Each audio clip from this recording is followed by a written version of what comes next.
Bapak Ibu yang dimuliakan Allah Subhanahu wa taala, terlahir dari rahim seorang ibu, dari seorang ayah yang tidak bertanggung jawab, lalu kemudian dicampakkan di dalam sebuah kotak kardus seperti sampah, ditampung oleh panti. Ternyata pantinya pun juga bukan orang baik-baik, dirawat tapi bukan oleh orang baik, lalu menjalani hidup yang sulit. Bayangkan, itu kehendak siapa? Dia tak pernah memilih untuk mendapatkan rahim seorang ibu yang tidak bertanggung jawab. Dia tak pernah minta supaya dilahirkan, tapi itulah hidup. Akhirnya dia tetap menjalani itu dalam keadaan fisik yang tak sempurna.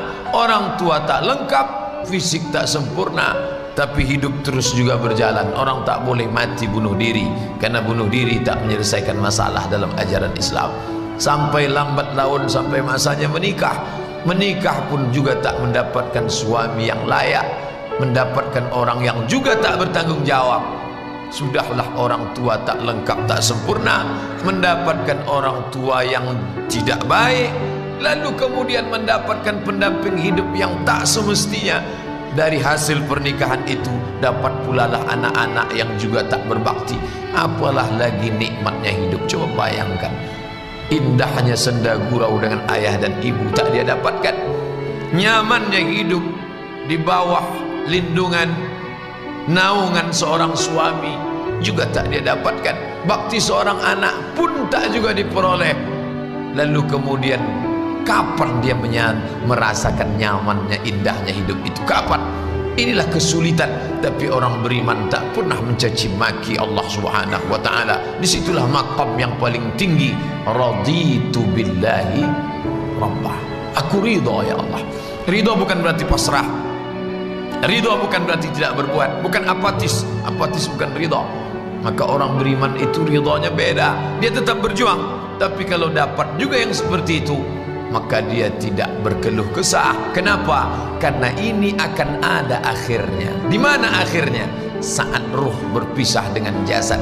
Saat itulah dia tersenyum bahwa dia diuji Allah Ta'ala dengan kesulitan, kesusahan. Ya, wala nabluwannakum, kami pasti akan menguji kamu, minal khauf, takut, wal ju', lapar, wa naqsim minal amwal, kurang harta, wal anfus, kurang jiwa, sakit, cacat, mati, wassamarat, kurang buah-buahan, paceklik, kering, kerontang, wabasyiris sabirin.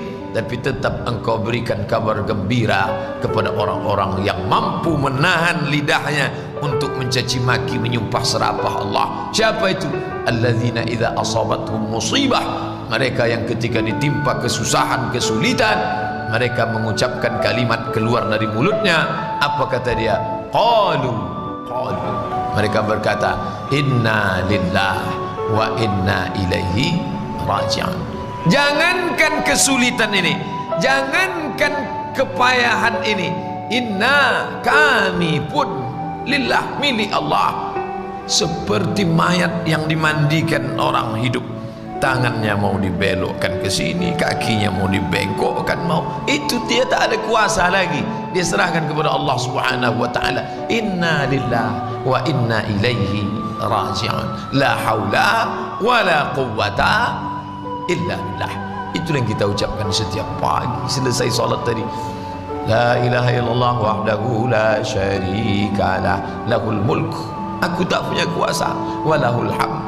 Aku tak punya puji-puji, puja-puji, tak layak dipuja-puji. Apa yang aku punya? Lahul mulku wa lahul hamdu. Yuhyi, dia yang menghidupkan, wa yumit, dia yang mematikan. Wa huwa ala kulli syai'in qadir. Dia kuasa atas segala sesuatu. Kalau hidup ini susah, dia tak berkeluh kesah. Kenapa? Akan ada akhirnya saat ruh berpisah dengan jasad. Kalau hidup ini senang, dia tak angkuh dan sombong. Kenapa? Karena kesenangan itu pun akan berakhir. Orang kafir pemahamannya tak begitu. Kalau dia susah, stres, depresi, kenapa? Ini tak akan berakhir. Susah, susah, susah. Sebetulnya kesusahan itu tidak sebanyak kesusahan yang dia terima. Kesusahan itu sebetulnya sedikit, tapi karena cara dia berpikir melihat kesusahan itu sehingga bertumpuk-tumpuklah kesusahan itu dalam kepala. Orang beriman tidak. kesusahan itu banyak, tapi karena dia melihatnya sedikit dan dia bersandar kepada yang maha kuat, maha besar, maka susah yang besar itu pun menjadi kecil di hadapannya. Jadi sebenarnya bukan terletak pada materinya, tapi kepada sikap dia menghadapi materi tersebut. Bapak Ibu yang dimuliakan Allah Subhanahu wa taala, orang beriman masalah besar tampaknya menjadi kecil, yang kecil seolah-olah tak ada. Orang kafir masalah kecil menjadi besar, yang amat besar sangat besar sekali. Kenapa? Karena dia tidak bersandar kepada yang maha kuasa, tak dibalikkannya, tak mampu dia istirja. Istirja dia ambil dari kata raja'a, pulang, kembali. Istirja dikembalikan segala sesuatu itu kepada pemiliknya. Siapa dia? Allah Subhanahu wa taala. Istri, suami, tak selamanya sakinah, mawaddah, warahmah. Betul, Allah Ta'ala mengatakan wa ja'ala bainakum mawaddatan warahmah. Laki-laki, perempuan, pakaiannya beda, bentuknya beda, sukunya beda, latar belakang beda, kronologis hidupnya berbeda, tiba-tiba disatukan dalam satu rumah tangga, masing-masing mencari ketenangan. Ini ingin mencari ketenangan di sini, ini ingin mendapatkan ketenangan di sini, tapi ternyata yang ditemukan bukan ketenangan. Dulu Pak Ustadz sebelum nikah tak sekacau ini bentuk saya ini. Cobalah tengok sekarang, hancur babak belur. Nampak itu problem, penuh dengan masalah.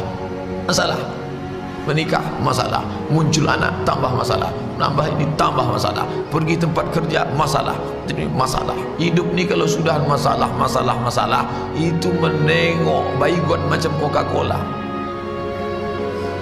Naik ke menara masjid, nengok ke bawah macam sejengkal, bawaannya mau mati aja, mau terjun. Maka ada masa-masanya orang itu istirahat dari segala macam kelah. Kesulitan hidup itu akan berakhir dengan kematian.